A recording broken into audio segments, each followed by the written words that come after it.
Everyone, and welcome to the Foster Files, a podcast about animal rescue and welfare.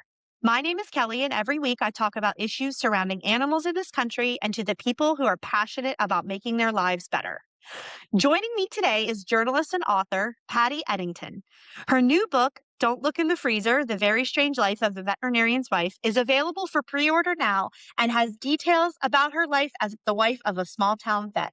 Hi, Patti. Thank you so much for joining me. Kelly, thank you so much for having me. I'm delighted to be here. I've listened to your podcast episodes. I love it, and this is the best way to end my day. That's so nice. Thank you so much. I really appreciate that. I am so excited to talk about your book. So, for those that are watching along on YouTube, you will see that I got an early copy of the book. I feel very special about it. And I'm about halfway through, and I love this book. I love this book. I really do. I really love this book. And I had, kind of a thought on it. And I'd really like to get into that. But before I do, I want you to kind of give us a little bit of taste of what this book is about from obviously your perspective as the author and what motivated you to write it. Well, I think what you just said is the most important thing to know. This is my perspective. There's many, many books written by veterinarians, veterinarian staff, and so forth. And I just wanted to kind of talk about what it's like to be the one person in a three-person family who is not involved in the profession. I mean, I am, but people ask me questions all the time. I'm like, I don't know. You have to talk to my husband or daughter. It's the perspective of a outsider who's also kind of an insider. I see it all, I hear it all, and yet it's still a mystery to me, and a beautiful mystery, because the people who devote their lives to animals on a daily basis, I wish I could do it. I didn't do it, but I guess I'm kind of getting involved a little by being able to tell my side of it and the stories behind it.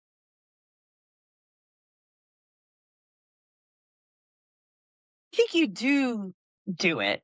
I mean, I'm reading the book, and I think to say that you don't do it or that you're on the outside, to me, is such um it doesn't give a lot of service to the work that you did do and have done and are doing to support the work that your husband is doing. I mean, I think the reality of it is you were there, you were answering the phone, you were helping clients and answering questions, and you also raised a child who has a love and compassion for animals. And I'm certain that that didn't all come from your husband, Jim. So I don't. I think you are doing it. I Oh, do.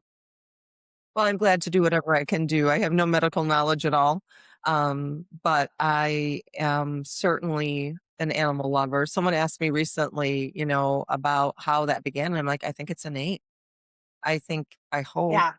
that most of us come into this world with that. I know my little grandson James is he just turned 4, and he was in the living room the other day, and our Siamese cat Simon walked by, and he said, "Oh, Simon, let me pet your sweet face." And I That's thought, so well, sweet. he sees us loving animals, and he is at the clinic a lot, but I just think it's innate.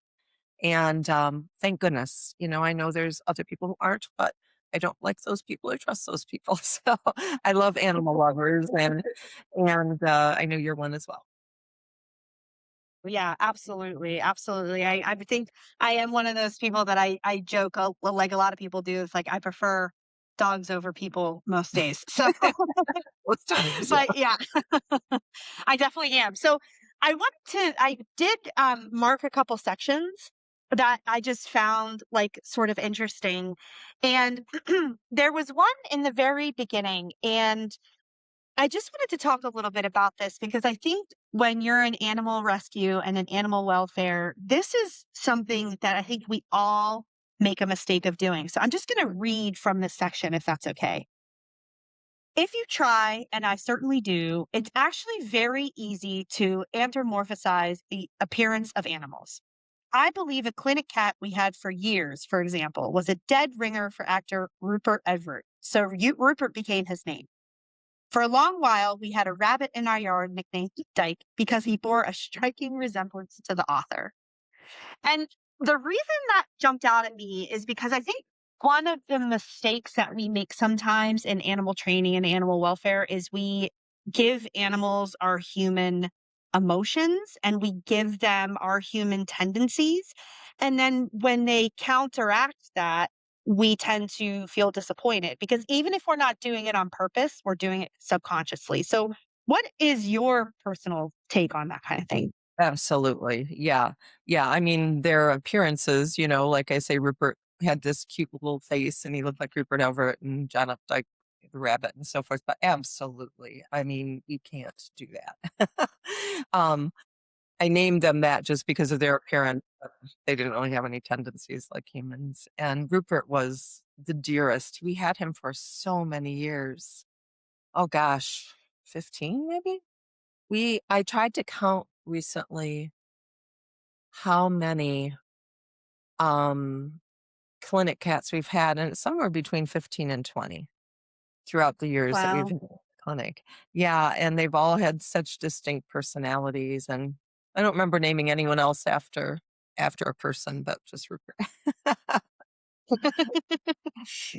Um, I love this one too, and I am reading portions of the book because I want people to get an idea of kind of the way that you talk about, being the wife of a vet, because I think it's so interesting. But this is about a dog that you had. I was standing in the bathroom, staring in the mirror, close to tears, and cursing my new pet when I felt a nudge. Kelly was leaning her muzzle into my leg. She had braved the scary steps to apologize. That's you anthropomorphize. What's the word anthropomorphizing? Yes. I Her. felt like we had. We were so afraid of those basement steps. She had only been with us a day. Yeah. And She was a much beloved and very sweet dog, but apologizing was something Kelly would have to do repeatedly in her life. First for the hair thing and chewing the covers off all my books. Next for eating the insoles out of Jim's work shoes and topping it off for dessert by gnawing on his fishing pole. yeah. I love that. I think I just love the idea that um even a vet has an imperfect dog and an imperfect kind of situation when Oh, it yeah, comes to she their was pets. brand she was, from a shelter, and, I don't even remember why we named her Kelly, but we just love the name, Because it's a great and name. it's a It's a good great name. it is It's a a solid solid name. Irish. Yes, Yes, very and firm my name. father was Irish, and she was a wonderful dog, and she was our first dog, um, that we ever rescued, adopted, and we had her for many years, and she was a sweet soul. She was a little Doberman cross. And we loved her dearly. She had a huge problem with flatulence. She would hide under the front desk, and our office manager at the time Brenda would be talking to someone, and people would go, she's like, "There's a dog under here, really, really." It's not me, but she was a sweetheart. We loved her so much, and my father just adored her as well. Um, she always walked with a at the end of her leash as far out as she could go, and she would list to the side, and even when she wasn't on a leash in our yard, she would list to the side. But, yes, and we had her, gosh, many years. She died on right between Christmas and New Year's, and I always remember that we were having our Harborfront Air staff, Christmas party that night, and one of our staff members had volunteered somehow to host it that night instead of us, and she passed away that morning, and I just remember that Jim could not even go to the party. He sent Molly was a little girl, and she was sad, of course, but he was so stricken, and I remember one of his good friends came over and sat with him because she was his best friend. Yeah. Yeah. Yeah. What do you think it is? Why do you think we love animals the way that we do? Gosh, like I say, I think it's innate.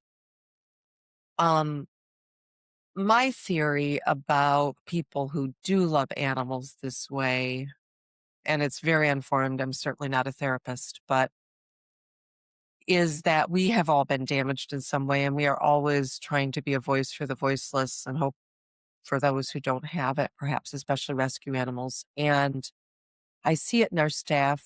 They are to a one empathetic and compassionate.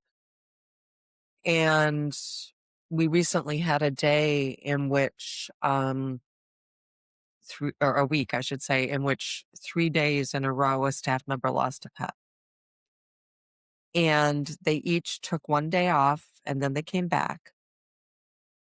And, of course, unfortunately, euthanasia is kind of a daily or big practice, and it's a daily occurrence. And every one of them took 1 day and came back, and they had to be in that comfort room when someone else was saying goodbye to their best friend, and they did it. And I don't know, I just think that the people who work with animals are just, something special. It's probably why I can't do it directly, but I can write about it.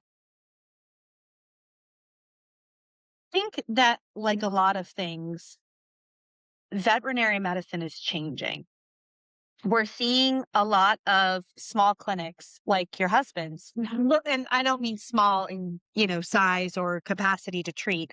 I mean small in, small town, owned by the same person, that kind of thing.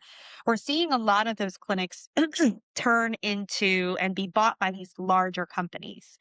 And those probably my perception, and I don't know much about veterinary medicine at all, except for that I've been, taking my dogs to the vet for the last, 15 years. But um, I imagine that it comes with some good and some bad when you start to see those things. What's your perspective on the way that vet medicine is changing? Because I mean, I might not be battling it every day, but you're in it. You know what's going on. Yeah. Yeah, I don't have a great, take on that. I know that there are some corporations that are doing medicine that is very, prescribed. And then I know that there are some that are letting the owners have their heads, and letting them do medicine the way they are doing it now. Um, it becomes harder for a small veterinary hospital when they do decide to sell to a private veterinarian. And frankly, you know, veterinary practices are expensive, and it's very difficult for veterinarians to purchase them, sole practitioners and so forth. But I don't have a great feed on that. We're in a small town. We're one of, well, in our town proper, we're the only one, I think, legally. Probably there's maybe one or two that are on the outskirts, but it's a big geographic area. Mhm. Where I write in the book that we're divided by a drawbridge that goes to the next town, which is bigger, Mhm. Grand Haven. And that's why we decided to be in Spring Lake, because way back in 1988, drawbridge was a huge thing, and it still gets stuck up with some regularity. And so people are like, yes, a veterinarian on this side of the bridge. Um, so yeah, we've been lucky. We're able to, be in this great we are Spring Lake is a very small town. We're in something called the Tri-Cities. So there's Spring Lake and Grand Haven and Ferrysburg, which is a little town. Um, and we we've just been blessed to be here all these years. I think veterinary medicine is changing. I'm not a great person to ask about that because I have 3 jobs. I do marketing for our clinic and plan events and so forth. I am now an author. This is my second book, and I also teach dance fitness. So keeping on top of any one of those professions is kind of hard. So I'm doing it Yeah. all. So I'm not the best person to ask Yeah. about that. I don't know too much. Jim did work for many years at a big university in Michigan, and I had a little bit more insight then, but that's been maybe 3 or 4 years since he had to wander away. He was driving. He was getting up every Wednesday morning and driving 2 hours to go to work and coming back, and you know, kind of leaving the practice. So he decided to ebb away from that. So I am not as up on the way things are going with veterinary medicine as I maybe should be. But I do know that, gosh, in our little area, there's 2 dozen veterinarians in 3 or 4 cities around here, and I think they're all doing the best they can at practicing the great medicine. And I honestly don't know who has been purchased and who hasn't.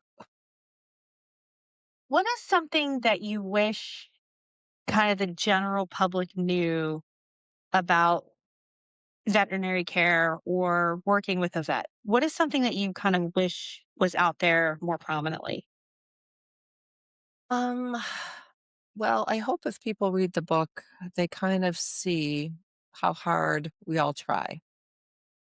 I would say that 97% of clients are understanding and compassionate and know, what people are trying to do. Um, I think I was just talking to someone recently, another interview, and they were like, what do you say to people who say, well, veterinary medicine costs so much? And it's like, yeah, it does, to take your animal in. Um, what Jim told me a long time ago when someone came to me with that was, remember, you're not paying for that 20-minute appointment. You're paying for the knowledge and the years and the experience that went into being able to treat your pet and knowing what to do. And I also was telling that person that when Jim graduated, Jim was a very young veterinarian. He graduated when he was 23 years old from vet school. He'd already done his 4 years. He was accepted early, and um, we had debt. Yes, we had to take out some loans, but not too much. I think I paid the last student loan, with my little checkbook, um, before we opened Harborfront. So he graduated in 1983, and I think I paid it off in maybe early 1988. So 5 years worth of not really expensive debt. Um, but we've had veterinarians working for us that were almost 50 and still paying for their education. Yeah. So it is a very expensive thing to do to become a veterinarian.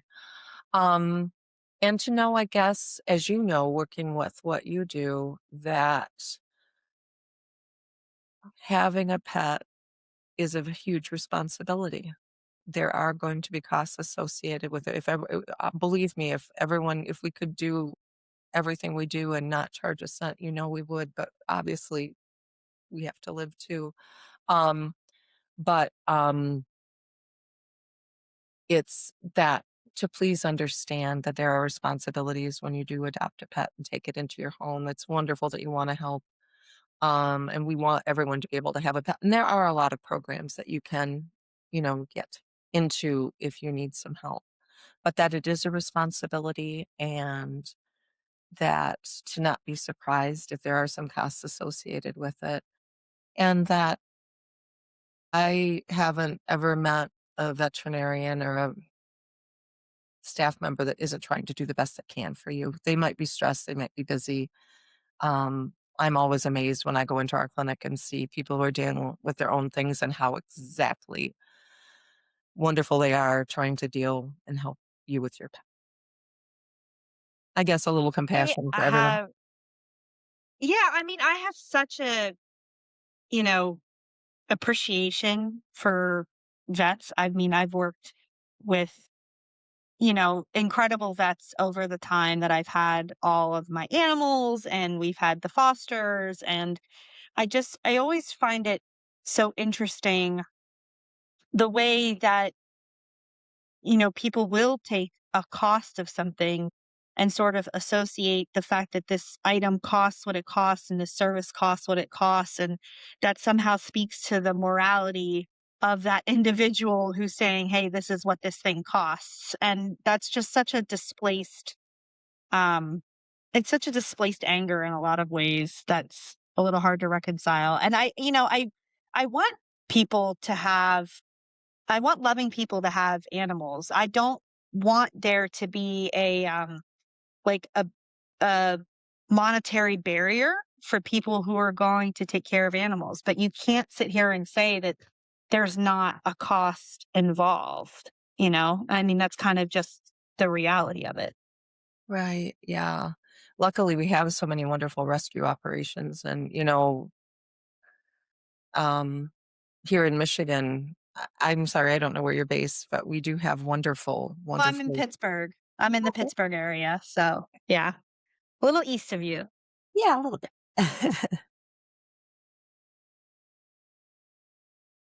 I wanted to kind of give you my thoughts on the book, and this is kind of what strikes me about the book. And for anybody that is thinking about buying the book and really understanding what it's like, this was my perspective on it. And what strikes me about the book is the way that you talk about loving animals and caring for animals doesn't come off as just this being bleeding heart.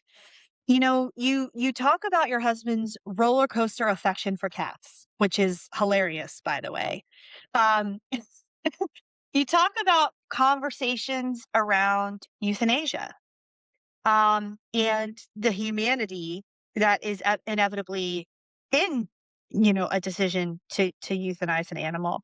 And you talk about even using cadavers as part of dentistry, pet dentistry, the training that Jim did for that. You talk about the bad behavior of pets, like Kelly. You talk about clinic cats, and it just strikes me that when we think about the vets in our lives and the vet techs in our lives, we think that they have some sort of different level of unconditional love that we don't necessarily have. Like they have to access that, or they have the ability to access that. But what I like about the book is that it shows us that vets are human beings too, and that love and tolerance can sometimes have conditions attached to it. It's okay to be a vet and say, "This cat is driving me nuts, and I really don't want you to bring another cat home," as Jim Right. appears to have said more than once. And sometimes caring for the living means tampering with the dead and giving you an opportunity to learn from an animal that has passed on. And I just really thought that the book was a really beautiful way to look at veterinary care as human work and like humble work. And I just really I like that perspective on it because this is not all creatures grace. This is No. a very different book.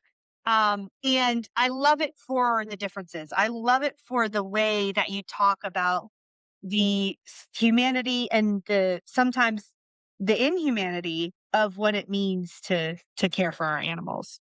Well, thank you. And yeah, and thank you for getting that. I was well, so first of all, I'll tell you I was concerned about the title. I started writing this book in 2012 before I had any right to even begin thinking about writing a book. I was not an author. I spent my career as a journalist and when our daughter went off to Michigan State, I remember distinctly sitting on a Sunday morning with coffee. I was working for a magazine and it was pretty obvious that things weren't going great with magazines at that point. And saying to Jim, I wonder if any of these stories that we have gathered over the years, if people would might be interested in those. And he's like, maybe.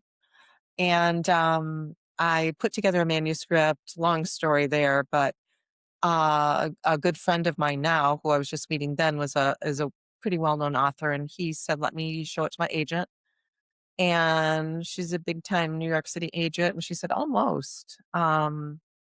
She didn't say you don't have any right to write a book yet, but I'm sure she was thinking it. She said, "I do this and this and this and this," and I'm like, "No, I wanna." I didn't know how hard it would be to get an agent. But obviously, that was a blessing in disguise because the book wasn't ready. We've had all those more, these many more years of stories. But one thing she said that I never forgot was, don't ever change your title. And Yeah. for people who aren't in the industry, titles are almost always changed. My first book Uh-huh. came out 2 years ago. It's called The Girl with Three Birthdays, An Adopted Daughter's Memoir of Tiaras, Tough Truths, and Tall Tales. And that was originally called The Greatest Centennial Hula Hoop Queen, Two Names, Three Birthdays, and One Big Secret. And I loved my first title, and they had a lot of reasons they liked it, but they didn't love it. And so they changed it. And that's usually what happens. But Don't Look in the Freezer was never changed. And I haven't gotten any negative response. And I'm very grateful for that because what I want people to know is my first chapter in the book is called I Do Not Want to See the Dog Die Either. Um, I won't watch a movie in which something bad happens to an animal. When the sad Humane Society commercials come on, I'm sorry, but I run away and then I run and give more money. Um, I try very hard, I hope, in the book to treat people's hearts with compassion. There is one chapter that does deal with the title, and I think what I've thought is the most interesting thing is that whenever someone says the title, everyone gets it immediately. It's Mhm. not even black humor. It's oh yeah, we know a story like that. A lot of Yeah. time the story will be is that it's a winter time and a beloved pet has passed and people can't bear to do anything yet. And so that's a lot of what that is. The story is actually based, or the title is actually based on one of Jim's staff members who still works for us. She started working for us as a teenager, and she she knows this. She's our office manager now. She had a terrible crush on my husband when she was a young girl, and he said one day, "Hey, Jody, go get something," just and she had no idea. She had no clue what might happen to the dearly departed, in the midterm here. And so, and then there was a scream. But I say if you are in the least bit concerned about that, don't read that chapter. So at least alert people ahead that that's what it Yeah. is. Um, Yeah. it's death is, as I say, just a part of life. And when you work at a veterinary clinic, it's a daily part of life.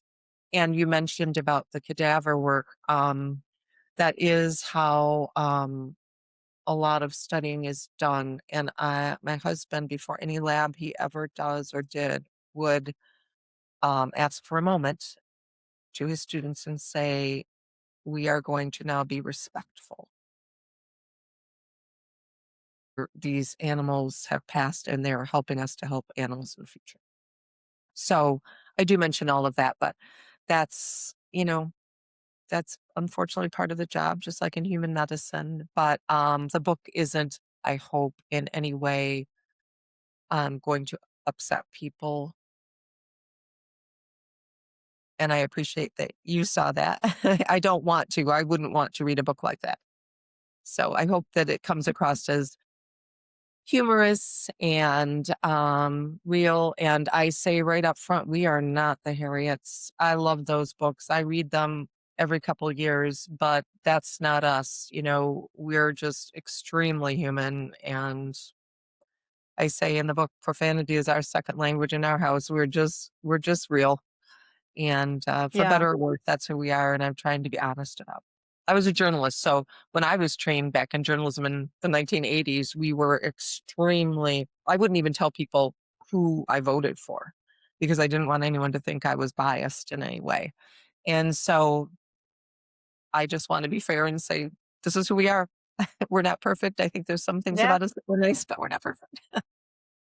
I love it. I love you have, a whole perspective in here on the judgment that you've had in yourself for some owners and some ways they've acted and some decisions that they've made.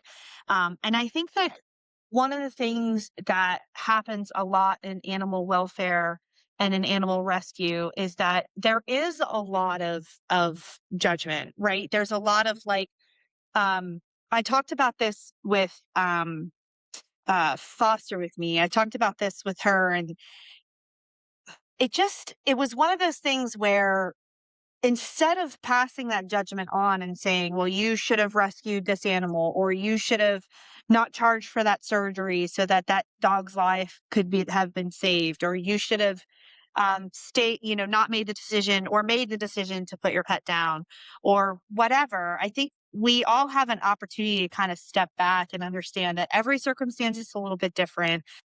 Every situation, people are, for the most part, like you said, the 97% are just trying to do their best. And ultimately, a judgment can be so much more detrimental, that can be so much more hurtful, and is not going to be helpful in any way towards the care of the animal or the well being of the human.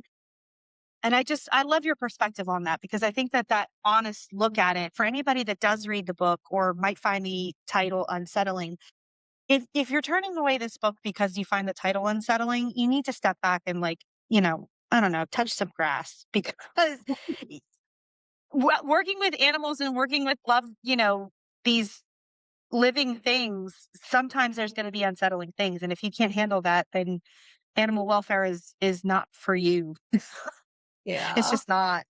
I've had really good response to the title. I like I say, I've never really had anyone say, "Ooh," everyone's been like, "Oh yeah, I get it." I talk in the book about a good friend of my daughter's in growing up, and her mother has become a good friend of mine. And I when I first wrote the manuscript all those years ago, she heard about, I think we were in a book club together, I don't remember, and, she said, "Oh, have I got a story for you? I've got a hamster in my freezer now for a couple years."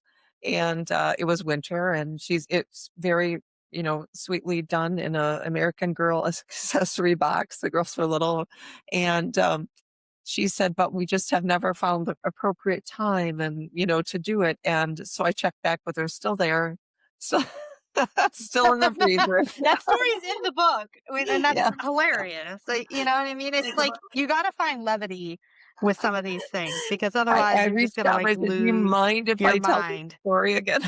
Anyone who's in the I book with this know, that's story, so I have funny. asked their permission. There's no one that um, and no one that I name that I've asked permission. There's a Yeah. few people that I don't know actually, or don't even know their name that I wrote about, and they're kind of some of the strangest stories, but I honestly don't know who they are.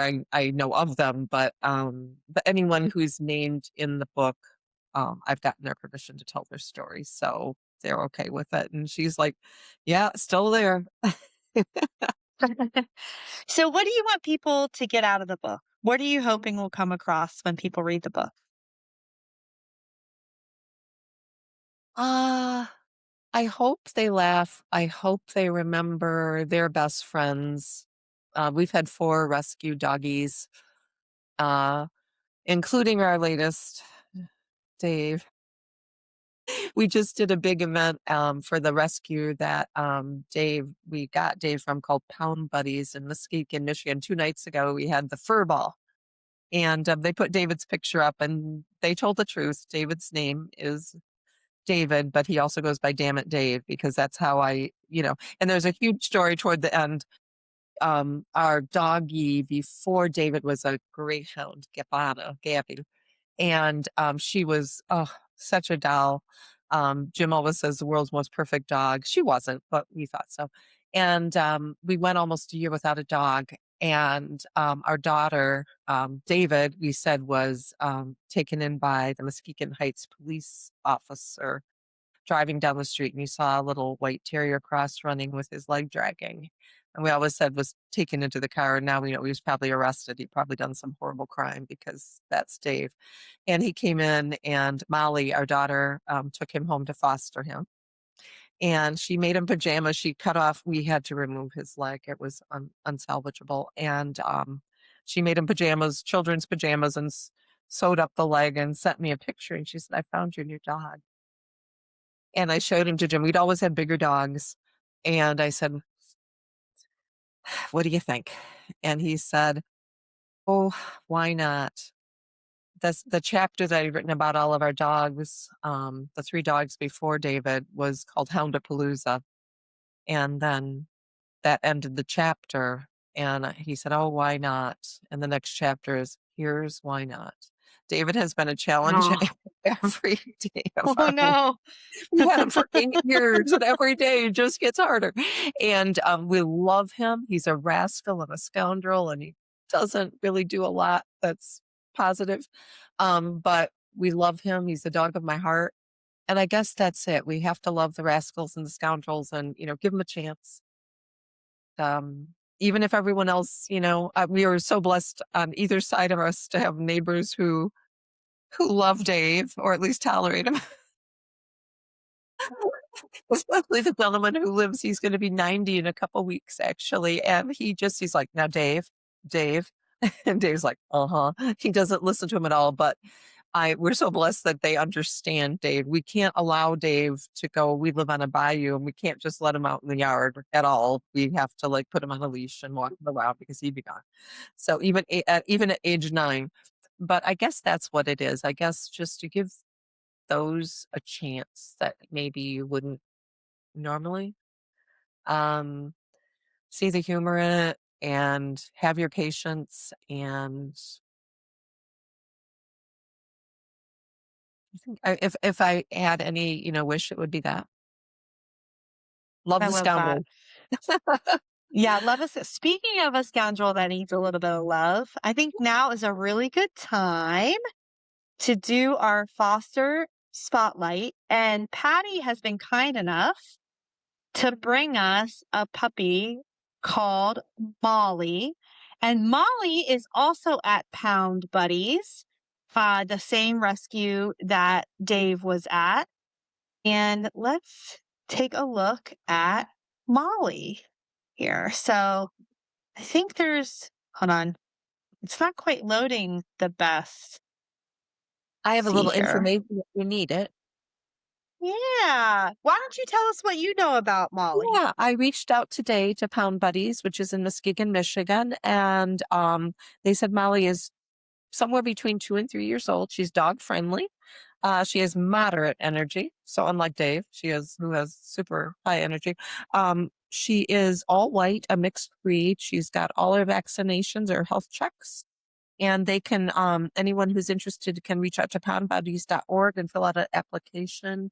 And they'd love to get her a home. I guess she's been there a little while. So um, their number is 231-724-0384 if they'd like to call. But yeah, Pound Buddies is an amazing rescue. We have so many wonderful rescues here in Michigan, but in this part of the state, Jim has worked very closely with them, and we went to their fur ball the other night and gave 100% of the pre-sales of Don't Look in the Freezer to them that night. So, and they needed it. They Oh, were that's delivering. awesome.